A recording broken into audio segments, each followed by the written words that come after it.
The Wisdom of Intuition, Chapter 2. Chapter 2 is the second in Part 1, Intuition, a state of knowing. Well, Chapter 2 will talk about the fact that logic, our common logic, the logic that we used to rely on, the logic that we usually refer as our brain or our knowledge or our source of knowledge or the thinking part, or sometimes even the very clever part.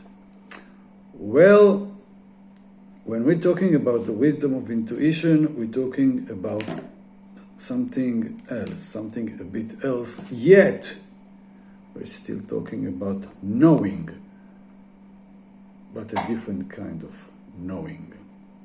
Knowing that precedes the understanding. This is intuition. Now, parts in our personality, in our mind, are not ready for this, are not ready to let go, are not ready to lose their dominance, their so-called ownership over knowledge. So there will be some kind of fight. There is some kind of fight. There has always been some kind of fight inside us, not only inside us, in a broader spectrum, in all humanity, especially Western world. There is a continuous fight, continuous struggle of this common logic, struggle of controlling the knowledge, controlling the understanding. And the interesting part in this is that intuition never fights its place. Intuition never fights. Intuition says, I'm here. I bring you new knowledge that you cannot prove, that you cannot understand, that precedes its time. You may trust it and follow it, or you may prefer to say, well, it doesn't make sense and I cannot take it. It's your privilege. I will not fight, I will not force you. I will not try to prove you that you're wrong if you rely too much on your old common logic. Yet at the same time, this common logic that is also related to fear, that all its knowledge, all its data, is related to things that have been accumulated since past till now. That's it. Our common knowledge, our common logic says, this is what I know, and this is what everybody knows. This is the only thing we can trust. This is the only thing we can rely on. It is proven. It is investigated. It is agreed upon. We all agree that this knowledge is right, is valid. We can trust it. And there is no way, our common logic will say, we can say something that we know about when it hasn't happened yet. No way! This is science fiction. Go away. Don't bring me this mumbo jumbo. It's not serious. And this message is being delivered to us since kindergarten, during school, high school, university, at work, families, everywhere. We are trained to doubt our intuition, to deny our intuition, to deny any kind of feeling of knowing that is not based on the rules of the common logic. And this is because a kind of effort made by this restricted part of our mind that wishes to preserve its dominance over knowledge. This is how we created an exaggerated self-criticism to avoid ourselves from being creative just like this, from following our intuition just like that, without any reference, without any proof, without any plan, just like this, just like that. This is why we have created this exaggerated self-criticism, self-judgment, self-doubt, overthinking, overemphasis on the need to plan things, to get assurance before we do things.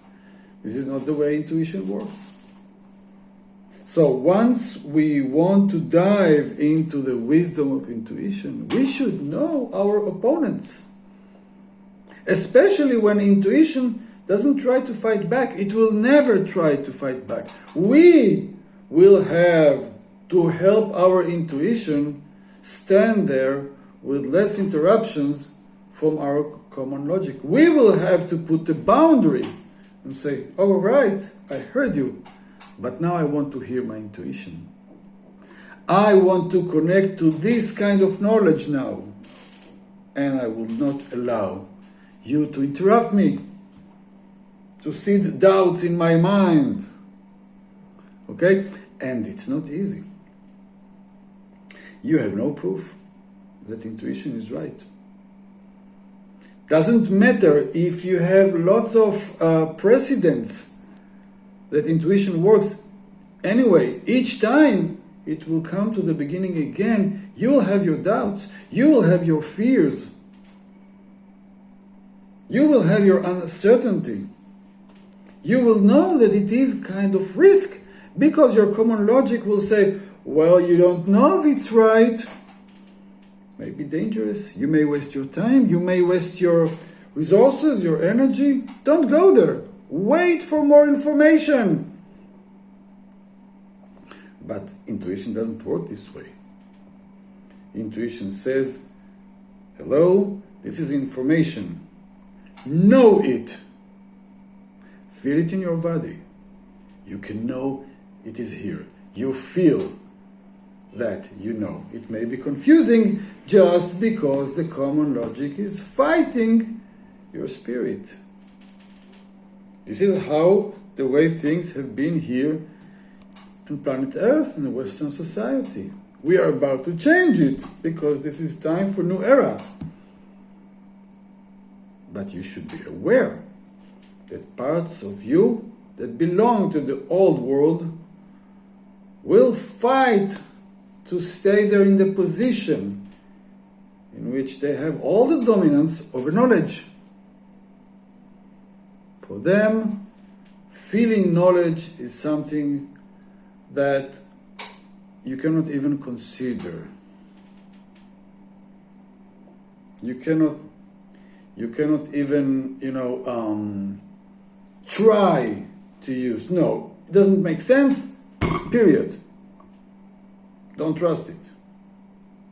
So, the more we get into this practice of being intuitive, of feeling this knowledge, feel the knowledge. I will repeat this phrase.